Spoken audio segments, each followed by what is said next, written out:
Dear student A1 education पथ में आप सभी का स्वागत है। मैं जेमड़ी।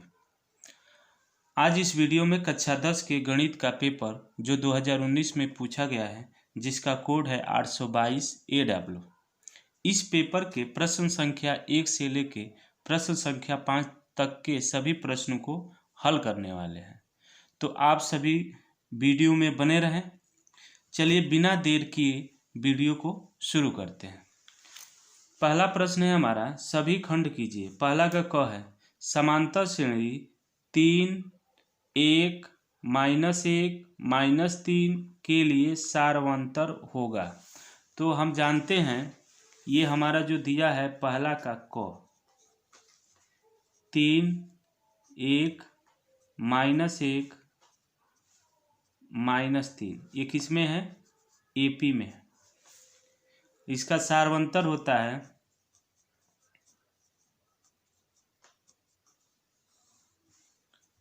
दूसरा पद माइनस पहला पद, 1 -3 या तो ये हो जाएगा हमारा क्या? -2। तो हमारा उत्तर क्या होगा? तीसरा सही होगा। ये पहला का क का तीसरा उत्तर सही हो गया। पहला का ख, पहला के ख में दिया है 2 tan 30 अंश बटा 1 + tan स्क्वायर 30 अंश। तो यहाँ लिख ले 2 tan 30 अंश बटा 1 + tan स्क्वायर 30 अंश। चलिए तो इसको हल करते हैं। तो यहाँ हम जानते हैं कि 2 गुणे tan 30 का मान क्या होता है? 1/√3 बटा 1 + 1/√3 का होल स्क्वायर। तो इसको हल करेंगे तो क्या आएगा हमारा? 2 गुणे 1/√3 और यहाँ होगा 1 + 1/3। √3 का वर्ग होगा 3। अब इसको हल किया जाए तो ये मान आ जाएगा 2/√3। देखो 3 × 3 और 3 × 4, 4/√3। तो ये कटेगा तो कितना होगा? सॉरी, ये 3 होगा। ये हमारा होगा 2/√3 और 4/3। तो ये हमारा मान आ जाएगा कट के √3/2। अब √3/2 इसमें से किसका मान होता है? sin 60 का मान होता है तुम्हारा √3/2। आकाश 60 अंश का मान 1/2, tan 60 अंश का मान √3 और sin 30 का मान होता है 1/2। तो इस प्रकार ये किसका मान हो जाएगा? sin 60 अंश का मान होगा, जो कि हमारा पहला सही है। नेक्स्ट क्वेश्चन हम चलते हैं। पहला का ग, पहला का ग दिया है कि ये जो आंकड़ा दिया गया हमारे पास 5, 10, 15, R, 20, 35 और 40, इसका समांतर माध्य हमारा दिया गया है। समांतर माध्य बराबर 21। तो हमें R की वैल्यू ज्ञात करना है। R की वैल्यू ज्ञात करना है तो हम जानते हैं कि समांतर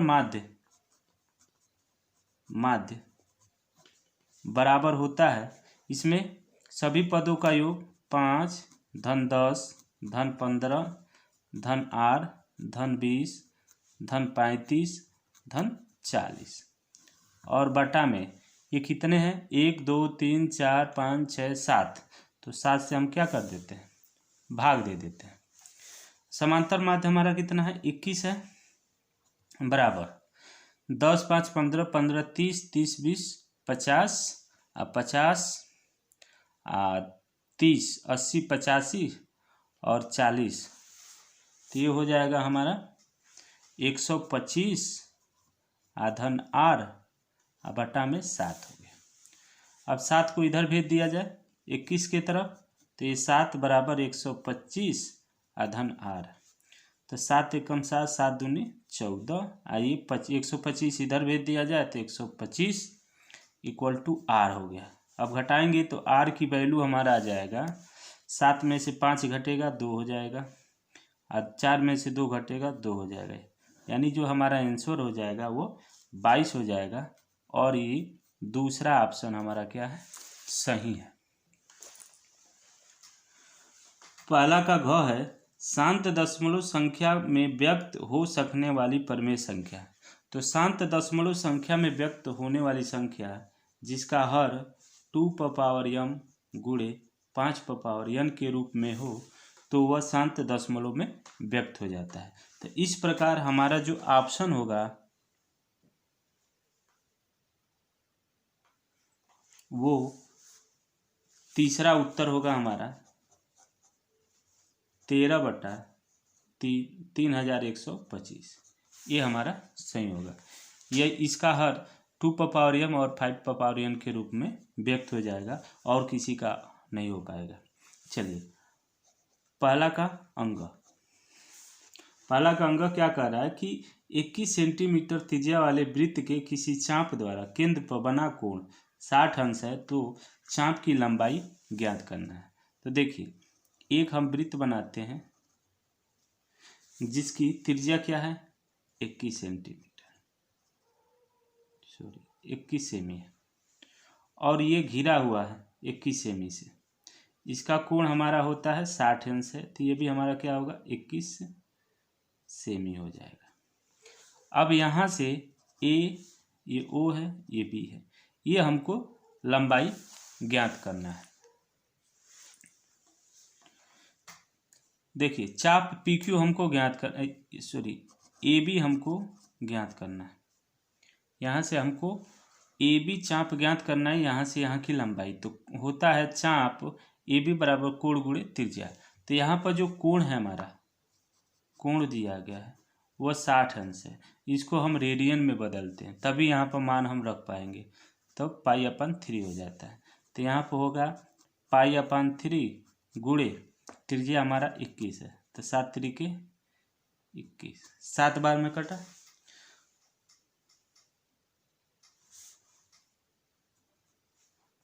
7 पाई हो गया। अब पाई का मान हमारा क्या होता है 22/7 होता है, तो 22/7 रखे, 7 से 7 कट गया, तो कुल मिला के हो गया 22 सेंटीमीटर।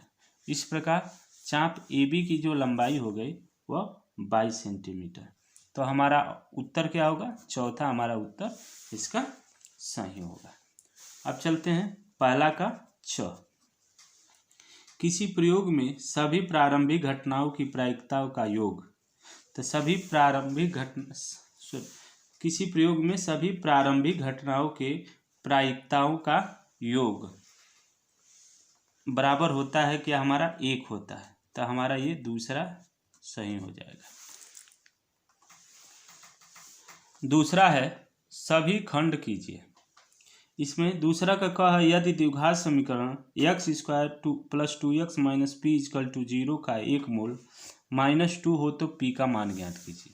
तो हमारा यहाँ द्विघात समीकरण मान लीजिए दूसरा का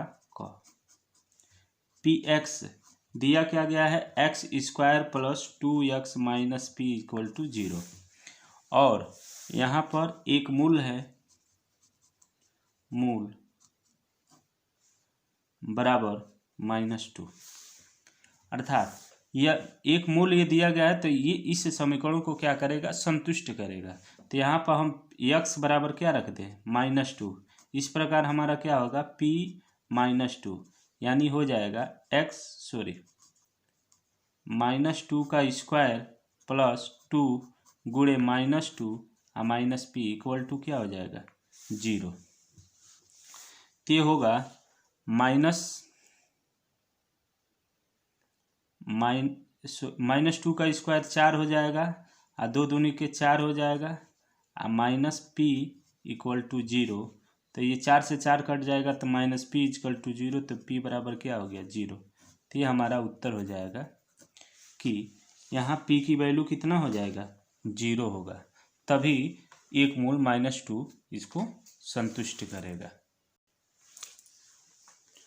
दूसरा का ख है पासे को एक बार उछालने पर सम संख्या आने की प्रायिकता। तो पासा हमारा कितना होता है, पासे में 6 फलक होते हैं। तो कुल संभावनाएं कितनी हो जाएंगी हमारा यहाँ पर, कुल संभावनाएं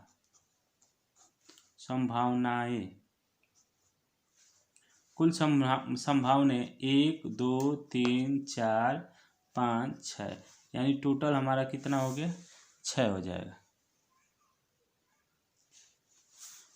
उसके बाद से सम संख्या, जो सम संख्या है 2 4 6, यही है ना, 2 4 6, यानी इसका कितना हो गया 3। तो प्रायिकता कितनी हो जाएगी, प्रायिकता बराबर 3/6, यानी कुल संभावनाएं बटे जो घटना आती है उसका, तो ये हो जाएगा 1/2। ये हमारा आंसर हो गया दूसरे का ख। अगला है हमारा दूसरे का ग। यदि cos a बराबर √3/2 हो तो sin 2a का मान ज्ञात करना है। तो यहाँ हमें क्या दिया गया है, cos a बराबर √3/2, क्या दिया गया, √3/2। तो हमको निकालना क्या है, sin 2a का मान निकालना है। चलिए, तो सबसे पहले हम तो जानते हैं कि sin 2a बराबर क्या होता है, 2 sin a cos a। तो कास का मान दिया गया है, तो कास की सहायता से हम क्या करते हैं, साइन की वैल्यू निकाल लेते हैं। तो साइन ए बराबर √1 - cos स्क्वायर ए, ये सूत्र होता है।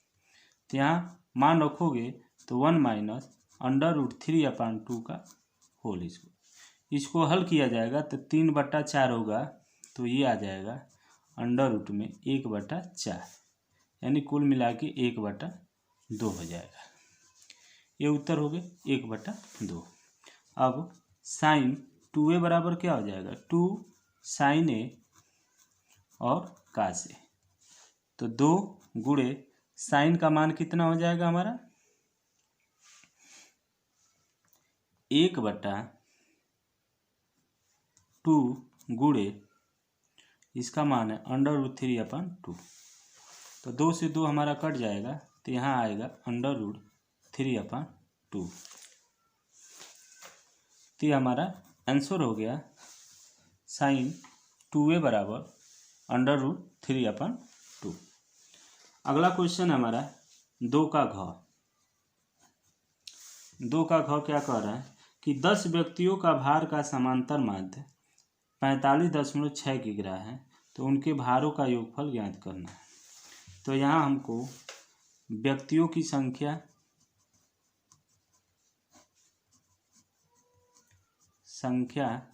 बराबर 10 है, समांतर माध्य बराबर 45.6 किग्रा है। तो भारों का योगफल बराबर समांतर माध्य गुणे व्यक्तियों की संख्या, ये हमारा सूत्र बनता है, समांतर माध्य गुणे व्यक्तियों की संख्या। तो 45.6 गुणे 10, तो ये हो जाएगा हमारा 456.0 kg। ये हमारा उत्तर हो जाएगा। अगला प्रश्न है हमारा, सभी खंड कीजिए। इस खंड में दिया गया है के किन मान के लिए k+9 2k-1 और 2k+7 समांतर श्रेणी के सतत पद होंगे। तो k की वैल्यू निकालना है। तो यहाँ पर ये दिया गया है k+9 और एक दिया गया है 2k-1 और 2k+7। ये हमारा AP में है। AP में है तो k की वैल्यू हमको निकालनी है। ये AP में है तो k की वैल्यू निकालनी है। तो हम जानते हैं कि AP में है तो दूसरा पद माइनस पहला पद और तीसरा पद माइनस दूसरा पद आपस में बराबर होते हैं, क्योंकि इसके सार अनुपात सार सार्वंतर क्या होता है, बराबर होता है। तो यहाँ देखिए इस प्रकार दिस इंप्लाई हम लिख सकते हैं 2k - 1 माइनस k + 9 बराबर 2k + 7 माइनस 2k - 1। अब इसको हल करें तो क्या आएगा, 2k - 1 माइनस k - 9 बराबर 2k + 7 minus 2k minus minus plus 1। देखो यहाँ 2k से k घटाएंगे तो k हो जाएगा, -9 -1 10 हो जाएगा बराबर 2k से 2k कैंसिल हो जाएगा यहाँ पर, और 7 1 8 हो जाएगा। तो k बराबर 8 धन 10। तो k की वैल्यू कितना हो गया, 18। यही हमारा आंसर होगा, k की वैल्यू हमको निकालना। तीसरा का ख है द्विघात समीकरण 4x + 4bx minus a² - b² = 0 है। तो x की वैल्यू हमको x का मान ज्ञात करना है।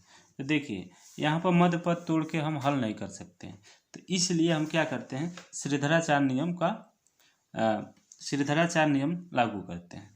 तो श्रीधराचार्य नियम क्या कहता है कि x बराबर -b plus minus √b² minus 4ac बटा में 2a।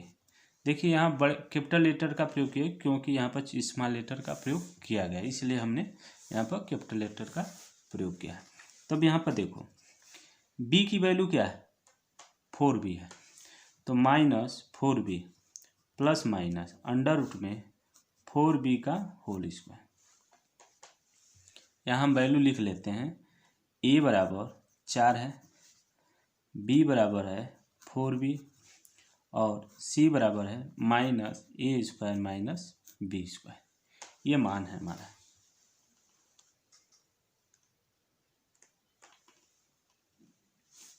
चलिए तो ये माइनस हो जाएगा 4 और a की वैल्यू है 4 और फिर ये माइनस, तो माइनस माइनस मिलके प्लस हो जाएगा a² - b²। ये हो गया हमारा। अब बटा में क्या हो जाएगा हमारा 2 × 4, ये वैल्यू है। तो यहाँ हो जाएगा -4b plus minus under root में 4 चौके 16 b² plus 16a² minus 16b²। ये गुणा कर देंगे, अब बटा में क्या हो गया 8, ये हो गया 8। अब यहाँ 16b² से 16b² कैंसिल हो जाएगा, तो यहाँ 16a² हो गया। अब इसको हल करेंगे तो -4b plus minus under root में 16a का मतलब हो गया 4a² a बट्टा में क्या हो गया हमारा 8 हो गया। तो यहाँ से 4 कॉमन ले लेंगे तो हमारा मान आ जाएगा -b प्लस माइनस a बट्टा में क्या हो जाएगा 2। यही हमारा क्या होगा, x का वैल्यू होगा। इस प्रकार हमारा x का मान कितना आ गया, -b प्लस माइनस a/2। तीसरा का ग हमारा 2 खिलाड़ी जया और साइना बैडमिंटन का एक मैच खेलती हैं। जया द्वारा मैच जीतने की प्रायिकता इतना है, तो साइना के जीतने की प्रायिकता क्या होगी। तो देखिए जीतने और न जीतने की प्रायिकता का योग क्या होता है, 1 होता है। तो यहाँ पर तीसरा का जो ग दिया गया है, इसमें दिया क्या गया है कि जया द्वारा मैच जीतने की प्रायिकता, जया द्वारा मैच जीतने की प्रायिकता हमारा दिया गया 0.3। तो पूछा जा रहा है साइना द्वारा मैच जीतने की प्रायिकता। तो हम क्या करते हैं, जीतने न जीतने की प्रायिकता हमारा 1 होती है, तो यहाँ पर हम 1 में से 0.3 को घटा देंगे। तो 0.3 घटाएंगे तो ये आ जाएगा हमारा 0.7।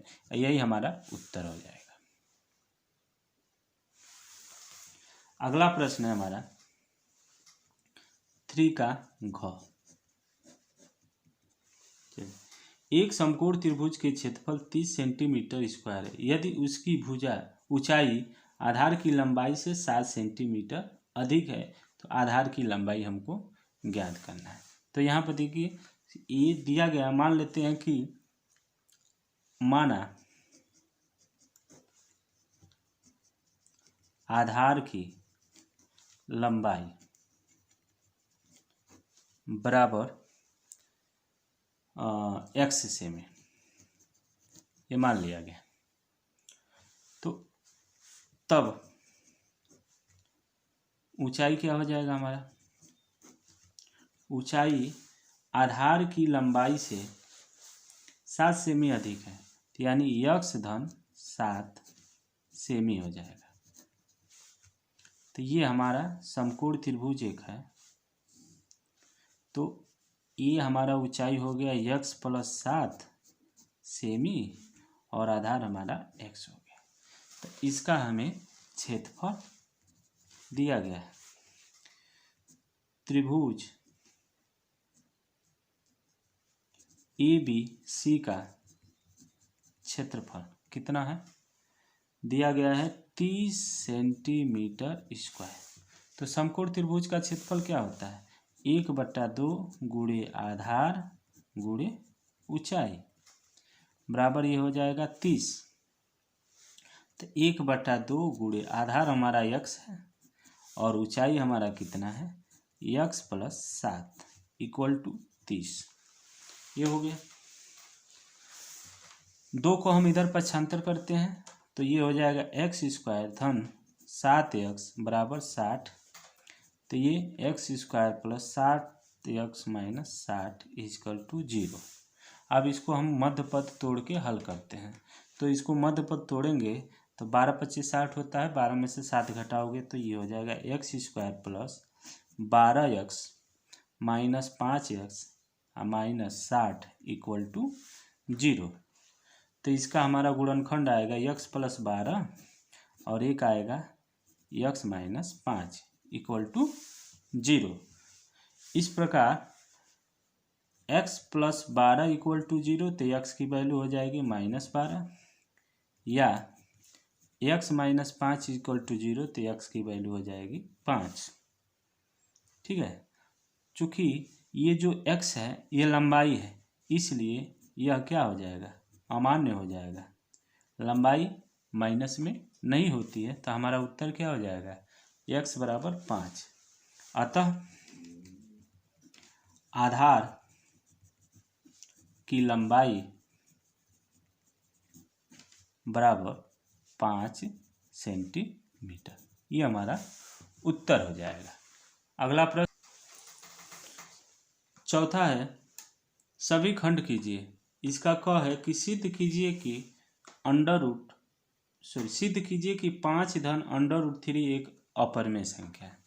तो इस प्रकार के प्रश्न को हम क्या करते हैं, हम पहले तो मान लेते हैं चौथा का जो क है, मानेंगे कि माना 5 धन √3 एक परिमेय संख्या, ये हम मान लेते हैं परिमेय संख्या है। और कंट्राडिक्शन मेथड से हम हल करते हैं कि जो माना गया, हमने माना है वह गलत है, अतः यह अपरिमेय संख्या है। तो चलिए, ये परिमेय संख्या है, तो परिमेय संख्या को हम सब जानते हैं कि परिमेय संख्या को किस रूप में लिखते हैं, a/b के रूप में लिखते हैं। तो जहाँ a और b क्या है, a और b अभाज्य संख्या, सहअभाज्य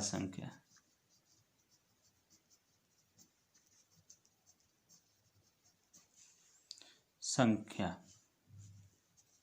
है, अब b ≠ 0 है। चलिए अब क्या करते हैं, दोनों पक्षों को वर्ग करने पर, दोनों पक्षों को वर्ग करने पर जब वर्ग करेंगे तो 5 धन √3 का होल स्क्वायर बराबर a/b का होल स्क्वायर। तो यहाँ से हो जाएगा 5 का वर्ग 25, 3 का वर्ग 3, √3 का वर्ग 3 और 2 गुणे 5 गुणे √3 बराबर a² तो 25 3 28 धन 10 √3 बराबर a² अब यहाँ से हो जाएगा 10 √3 इजकल टू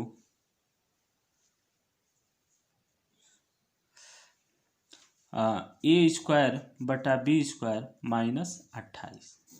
ये हो गया, 28 को इधर भेज दिया गया तो ये हो जाएगा माइनस में, यानी √3 बराबर 10 को इधर भेजेंगे तो 1/10 a² माइनस 28। अब यहाँ पर देखते हैं हम लोग, यहाँ देखिए √3 क्या है, एक अपरिमेय संख्या है और इधर जो है ये हल होगा तो ये परिमेय संख्या हो जाएगा। तो इधर तो अपरिमेय है, इधर परिमेय संख्या, तो अपरिमेय और परिमेय कभी बराबर नहीं होता है, तो इसलिए जो हमने माना था वो गलत। तो इस प्रकार ये परिमेय संख्या होगा, जब परिमेय संख्या होगा तो ये भी परिमेय संख्या होना चाहिए, तभी आपस में बराबर होगा। तो हमने लिख दिया चूंकि a और b सहअभाज्य पूर्णांक है इसलिए यह परिमेय संख्या है और √3 भी एक परिमेय संख्या होगा, परंतु इससे इस तथ्य का विरोधाभास प्राप्त होता है क्योंकि √3 क्या हमारा अपरिमेय संख्या है। तो हमने जो माना था वह क्या हो गया, यहाँ विरोधाभास हो गया और विरोधाभास से यह स्पष्ट हो गया कि जो हमने माना वह गलत सिद्ध हो गया। अतः जो 5 धन √3 क्या होगा, एक अपरिमेय संख्या होगा। चलिए अगला क्वेश्चन है हमारा 4 का ख। इसमें दिया गया है 2 घनों जिनमें से प्रत्येक का आयतन 64 सेंटीमीटर क्यूब है के संलग्न फलकों को मिलाकर एक ठोस बनाया जाता है। इससे प्राप्त घनाभ का पृष्ठीय क्षेत्रफल हमको ज्ञात करना। तो 2 घन को मिलाएंगे तो एक घनाभ प्राप्त होगा, यानी इस प्रकार का हमारा बनेगा।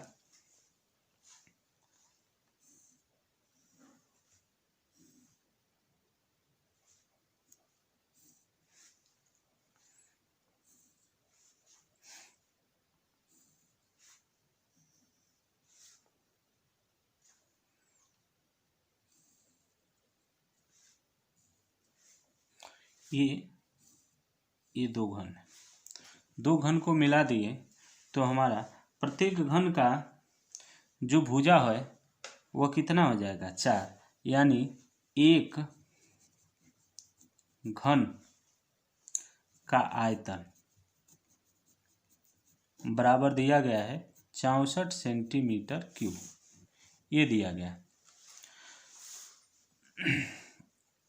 तो आयतन बराबर क्या होता है, भुजा का क्यूब बराबर 64, यानी भुजा बराबर हमारा हो जाएगा 4 सेंटीमीटर। तो ये जो प्रत्येक घन का है ये 4 सेंटीमीटर ये है और यहाँ से हमारा क्या है 4 सेंटीमीटर ये है। अब इससे जो नया घनाभ बना है तो यहाँ पर नए घनाभ की लंबाई कितना हो जाएगा, तो देखिए 4 और 4 मिलके कितना होगा, 8 हो जाएगा, 8 सेंटीमीटर। नए घनाभ की चौड़ाई, तो चौड़ाई देखिए, चौड़ाई तो हमारा वही है 4 सेमी होगा, तो चौड़ाई हमारा हो गया 4 सेमी। और नए घनाभ का ऊंचाई भी हमारा क्या है 4 सेमी ही होगा, केवल लंबाई में बढ़ोतरी हो जाएगा, 4 की जगह 8 हो जाएगा। तो घनाभ का पृष्ठीय क्षेत्रफल बराबर होता है 2 कोष्ठक में LB धन BH धन HL, यानी 2 लंबाई गुणे चौड़ाई धन चौड़ाई गुणे ऊंचाई धन लंबाई। मान उठा के रखते हैं तो 2 8 गुणे 4 धन 4 गुणे 4 धन 4 गुणे 4। तो ये 8 चौके 32 और 16 16 64 और 32 हो जाएगा 80। तो 2 गुणे 80 ये सेंटीमीटर स्क्वायर होगा, ये सेंटीमीटर। कुल मिला के हमारा क्या बना 16 160 सेंटीमीटर स्क्वायर। ये हमारा आंसर हो गया। अगला प्रश्न है हमारा चौथा का ग। यदि tan 2a बराबर काट a माइनस 18 अंश है जहां a न्यून कोण है तो a का मान हमको ज्ञात करना है। तो देखिए हम एक फार्मूला जानते हैं कि tan a बराबर काट 90 माइनस a ये होता है। तो यहाँ पर हम रख देंगे tan 2a बराबर काट a माइनस 18 अंश। तो यहाँ 2a की जगह हम यहाँ पर ये सूत्र बनेगा 2a बराबर 2a। tan 2a बराबर काट 90 माइनस 2a ये सूत्र है। तो यहाँ पर हम रख देंगे काट 90 माइनस 2a बराबर काट a माइनस 18। तो देखिए यहाँ पर दोनों अनुपात सेम है, इसलिए कोण भी हमारा क्या हो जाएगा सेम हो जाएगा। तो 90 माइनस 2a बराबर a माइनस 18। तो a को इधर कर दे तो ये हो जाएगा 90 माइनस 18 बराबर a प्लस 3a।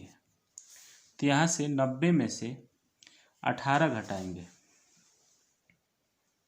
सॉरी ये 90 इस 18 को इधर लाएंगे तो ये प्लस हो जाएगा 90 प्लस 18 अंश। तो इसको जोड़ेंगे तो ये हो जाएगा 108 अंश। यहाँ पर इसको इधर भेजेंगे तो प्लस में आ जाएगा, ये 2 होगा।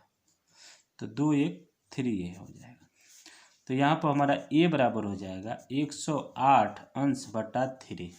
तो a की वैल्यू हमारा कितना हो जाएगा यहाँ पर 36 अंश। यही हमारा उत्तर हो जाएगा। नेक्स्ट प्रश्न है चौथा का ग है बिंदु ए के निर्देशांक ज्ञात कीजिए जहाँ ए बी एक वृत्त का व्यास है।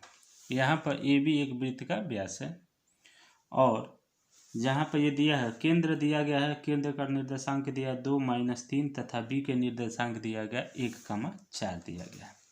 तो हम जानते हैं कि चूंकि केंद्र व्यास का मध्य बिंदु होता है,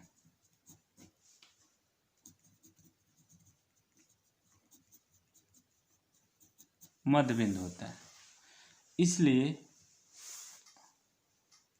क्या हो जाएगा अतः 2 बराबर यहाँ पर इसको जोड़ के आधा करते हैं।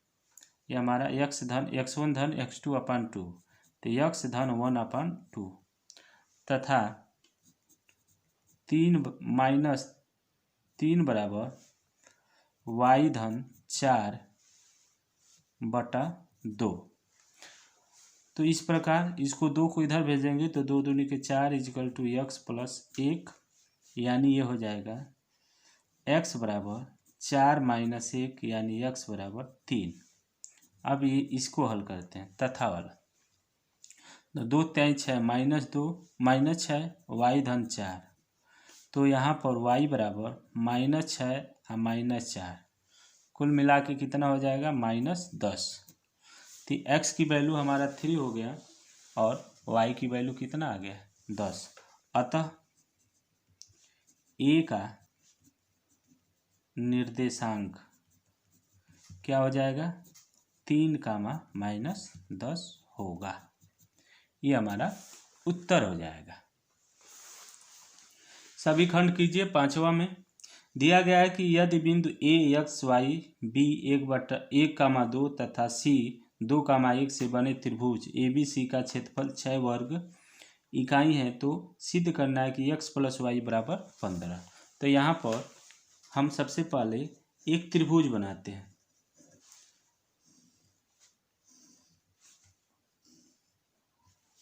यहाँ पर ए बी सी, ए का निर्देशांक x कामा वाई, बी का निर्देशांक दिया क्या गया है 1,2 और सी का निर्देशांक दिया गया है 2,1। ठीक। त्रिभुज ए बी सी का क्षेत्रफल बराबर दिया गया है 6 वर्ग इकाई। तो हम त्रिभुज का क्षेत्रफल जब निर्देशांक दिया गया हो तो इसका सूत्र ये होता है 1/2 x1 कामा x1 कोष्टक में y2 माइनस y3 धन x2 कोष्टक में y3 माइनस y1 और धन x3 कोष्टक में y1 minus y2 equal to ये क्या हो जाएगा हमारा 6 हो जाएगा। ये 6 हो गया। अब यहाँ पर 1/2 x1 का वैल्यू है x, y2 का वैल्यू है 2 माइनस y3 का वैल्यू 1 प्लस x2 की वैल्यू 1 है, y3 की वैल्यू हमारा क्या है 1 है और y1 का y है धन x3 यानी 2, x3 हमारा 2 हो गया, x3 हमारा 2 हो गया और यहाँ पर y1 का x हो गया y हो गया और y2 का हो जाएगा 2 इक्वल टू हमारा क्या हो गया 6। तो यहाँ हल करते हैं तो 1/2 यहाँ 2 को इधर भेज देंगे हम लोग तो ये बराबर 6 दूनी 12 हो जाएगा। अब इसको हल करते हैं तो x हो जाएगा 2 में से 1 घटेगा x हो गया plus 1 minus y plus 2y minus 4 ये हो गया। तो यहाँ से हमारा क्या होगा x धन 2 में से 1 y घटेगा तो y और यहाँ पर क्या हो जाएगा -3 इक्वल टू हमारा हो जाएगा 12। तो यहाँ x धन y बराबर 12 धन 3 तो x धन y बराबर 15। यही हमको सिद्ध करना था, ये आंसर हो गया। नेक्स्ट प्रश्न है हमारा 5वां का ख। 5वां के ख दिया है यदि 3x1 is equal to cosec theta, यानी दिया क्या गया 3x1 is equal to cosec theta तथा 3/x2 is equal to cot theta. तो हमको ये मान ज्ञात करना है 3x1 का स्क्वायर माइनस 1/x2 का स्क्वायर, इसी का मान हमको ज्ञात करना है। तो चलिए तो यहाँ से हम क्या कर सकते हैं x1 बराबर 1/3 कोसेक थीटा लिख सकते हैं और यहाँ से हम लिख सकते हैं 1/x2 बराबर 1/3 कोसेक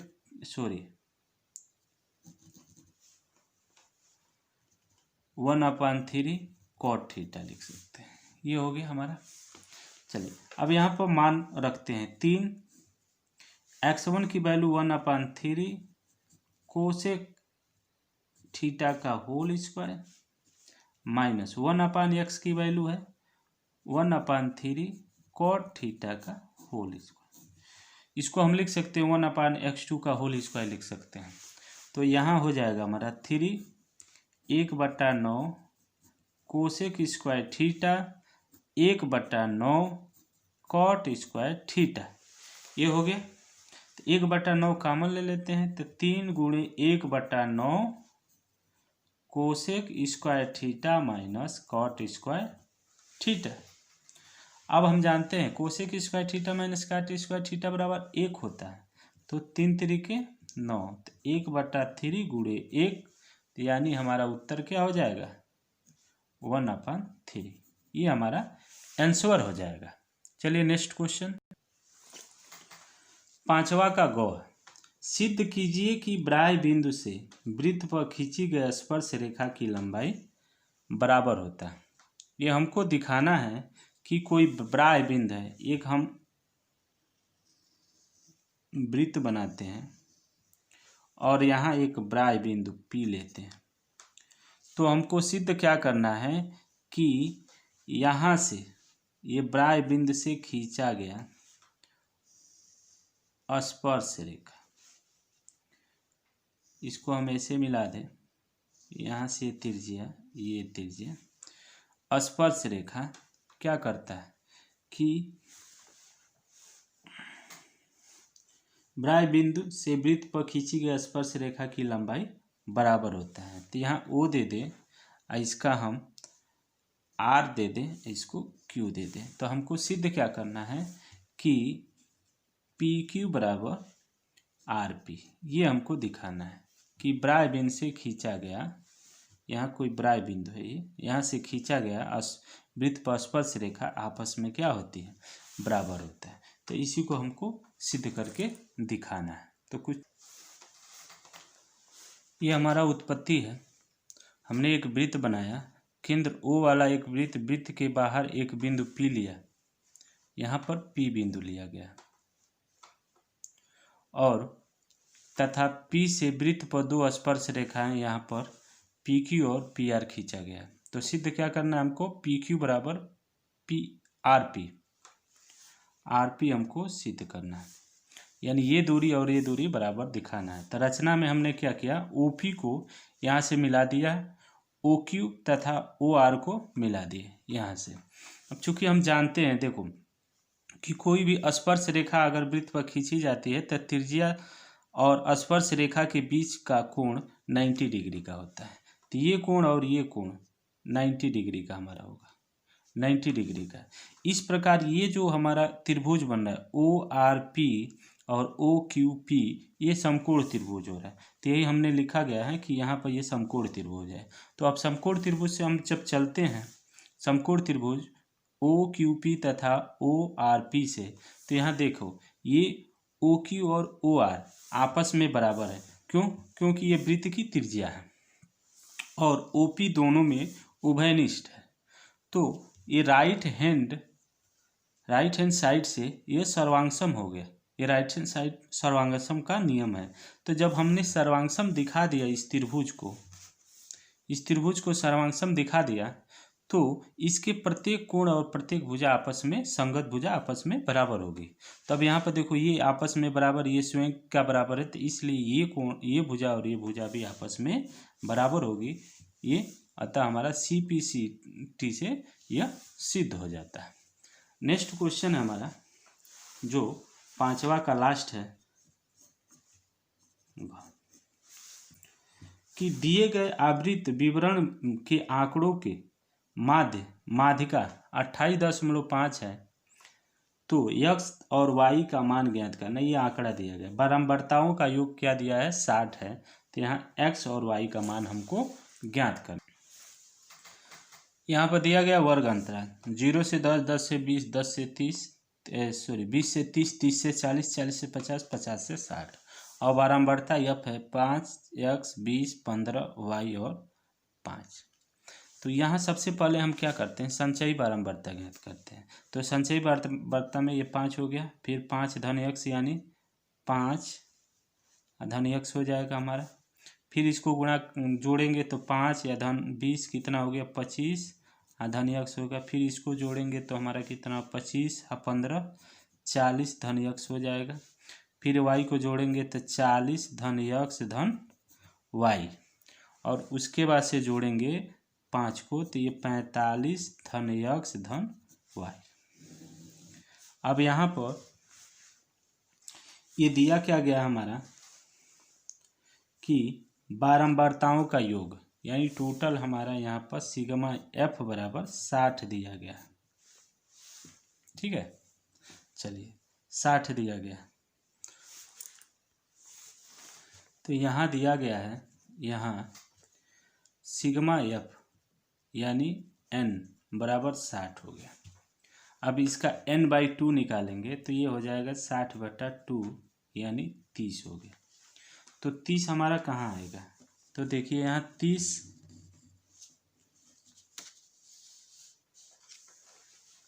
इसी में आ रहा है,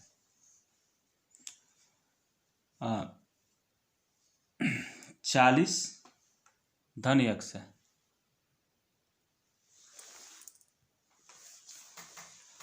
तो यहाँ हमारा माध्यिका अंतराल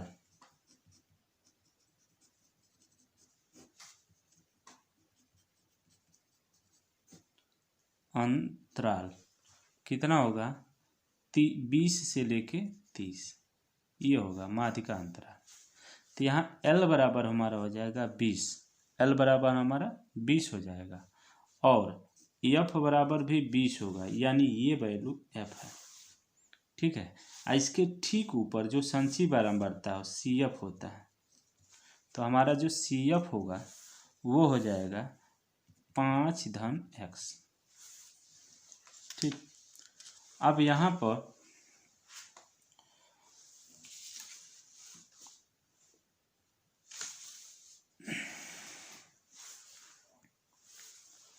माध्यिका दिया गया है 28.5। तो हमारा माध्यिका होता है, इसका सूत्र होता है L धन n/2 - CF/F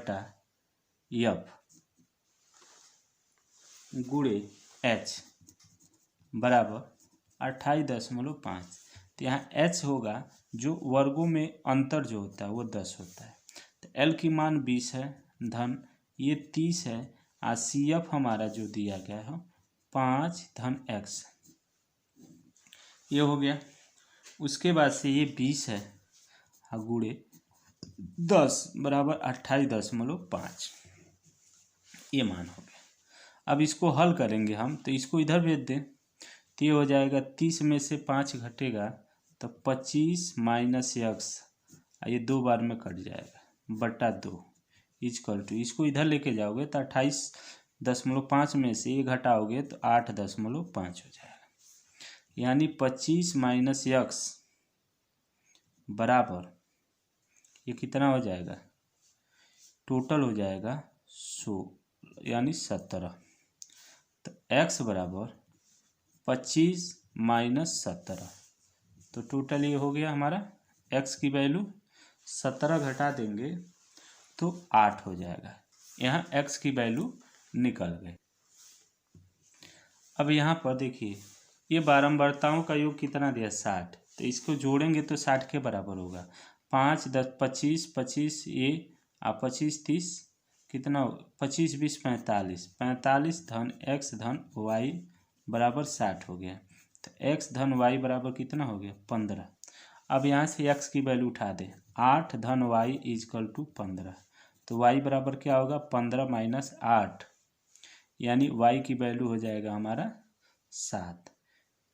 अतः x की वैल्यू 8 हो गया और y की वैल्यू हमारा कितना हो गया? 7 हो गया, सॉरी हाँ 7 हो गया। तो ये हमारा उत्तर हो गया। तो इस प्रकार हमने देखा कि प्रश्न संख्या 1 से लेकर प्रश्न संख्या 5 के सभी हलों को। तो आप सभी को धन्यवाद वीडियो देखने के लिए।